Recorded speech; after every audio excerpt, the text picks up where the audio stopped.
1500 రోజులుగా ఉద్యమం జరుగుతున్నప్పటికీ స్పందన లేని ముఖ్యమంత్రి జగన్ వైఖరి బాధాకరమని నవతరం పార్టీ జాతీయ అధ్యక్షుడు రావు సుబ్రహ్మణ్యం అన్నారు. వెలగపూడిలో జరిగిన 1500 రోజుల సభలో రావు సుబ్రహ్మణ్యం విశిష్ట అతిథిగా పాల్గొన్నారు. రైతులకు సంఘీభావం ప్రకటించారు. ఈ సభకు అమరావతి జేఏసీ నేత పువ్వాడ సుధాకర్ అధ్యక్షత వహించారు. ముందుగా ఈ అమరావతి పోరాటంలో అసూలు బాసినటువంటి కొమ్మినేని పిచ్చయ్య గారి దగ్గర నుంచి మార్టిన్ వరకు 187 మంది రైతులు అసూలు బాసినందున 280 మంది రైతులు అసూలు బాసినందున వారందరికీ కూడా అమరావతి రైతుల తరఫున నవతరం పార్టీ నుండి కూడా వాళ్ళకి ఘనంగా నివాళులు అర్పిస్తూ ఉన్నాం. ఆంధ్రప్రదేశ్ రాష్ట్ర ముఖ్యమంత్రి జగన్మోహన్ రెడ్డి ప్రభుత్వం చర్మాంకానికి వచ్చింది. ఇంకొక 80 రోజుల్లో ప్రభుత్వ కాలం ఎక్స్పైరీ డేట్ వచ్చేసింది. దానికి నాంది పలికింది కరోనా నాటి నుండి ఈనాటి వరకు 1500 రోజుల పాటు ఒక సీరియల్ డైరెక్టరు ధారావాహిక టీవీలో వస్తుంది, మొగల్ రేకులు ఈ టైప్లో ఏదో సీరియల్స్ వస్తాయి.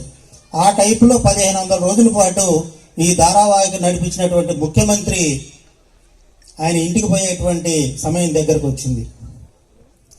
ఒక రాష్ట్రం కరువు కాటకాల్లో ఉన్నప్పుడు ఆ రాష్ట్రాన్ని పరిపాలించే, ఆ దేశాన్ని పరిపాలించే రాజు తపస్సు చేసి దేవుణ్ణి ప్రత్యక్షం చేసుకుంటే, ఆ ప్రత్యక్షం చేసుకున్నప్పుడు నీకేం వరం కావాలని చెప్పి అడిగితే, అయ్యా నా రాష్ట్రం కష్టాల్లో ఉంది, నాకు ఒక కొడుకు పుట్టాలి, ఆ కొడుకు మలమూత్రాలన్నీ ఏ విసర్జక వ్యవస్థ నుంచి వచ్చే ఏ పదార్థమైన బంగారం అయితే దాంతో నా రాజ్యాన్ని బాగు చేసుకుంటానని చెప్పి ఆ రాజు ఆ దేవుణ్ణి వరం కోరితే ఆయన ఆ వరాన్ని ఇచ్చాడు.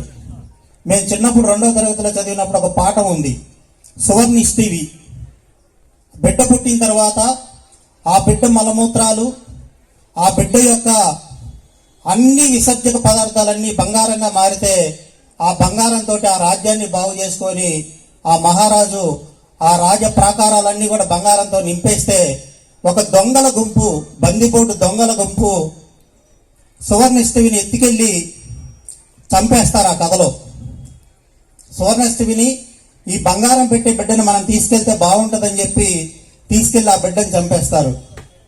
అమరావతి రాజధాని సెల్ఫ్ ఫైనాన్స్ ప్రాజెక్ట్, దానికోసం చంద్రబాబు నాయుడు గారు ఆ రాజుగారులాగా తపస్సు చేసి ఈ అమరావతిని నిర్మిస్తే ఆ దొంగల గుంపు నాయకుడిలాగా జగన్మోహన్ రెడ్డి ఈ అమరావతిని చంపాలని చెప్పి చేసినటువంటి ప్రయత్నాన్ని తీవ్రంగా ఖండిస్తూ అమరావతి పునర్నిర్మాణ ఉద్యమం ఎక్కడైతే ఆగిపోయిందో అక్కడ ప్రతి చోట ఒక తాపి సిమెంట్ వేసి ఆ ఉద్యమం మళ్ళీ మనం మొదలు పెట్టుకునేటువంటి రోజు వస్తా ఉంది తొందరలో అని చెప్పి ఆనందాన్ని వ్యక్తం చేస్తూ మీ అందరికి 1500 రోజుల పాటు ఈ ఉద్యమం చేసినందుకు, ఇది మరి జగన్మోహన్ రెడ్డి చేసిన పని వల్ల దీన్ని గిన్నిస్ బుక్ లో ఎక్కిస్తారో లేకపోతే లిమ్కా బుక్ ఆఫ్ రికార్డ్స్ ఎక్కిస్తారో తెలియదు, కానీ సుధాకర్ గారు ఇంకా ఈ ఉద్యమకారులు మీరందరూ చాలా ప్రాంతాలకు తిరిగి ఈ ఉద్యమాన్ని ఈ స్థాయికి తెచ్చినందుకు ప్రతి ఒక్కళ్ళకి శిరస్సు వంచి నవతరం పార్టీ నుండి పాదాభివందనాలు తెలియజేస్తూ సెలవు తీసుకుంటా ఉన్నా.